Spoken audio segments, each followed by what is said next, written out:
Hello guys, this is a quick video on how to delete your duplicate photos on iPhone. So the first thing we want to do is we want to go to settings. And we're going to scroll down, go to general and go on software update. You need to have a 16 or higher iOS for this option to work. So when you update your phone, you're going to go back, you're going to go to photos, you're going to go to my albums, and you're going to scroll down and see a duplicates folder under the utilities. When you click there, the phone is going to tell you it's finding duplicates or it has found duplicates.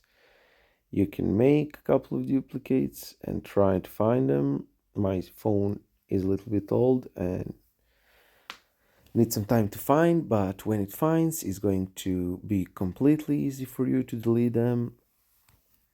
And we hope this helped. Subscribe for more useful tips.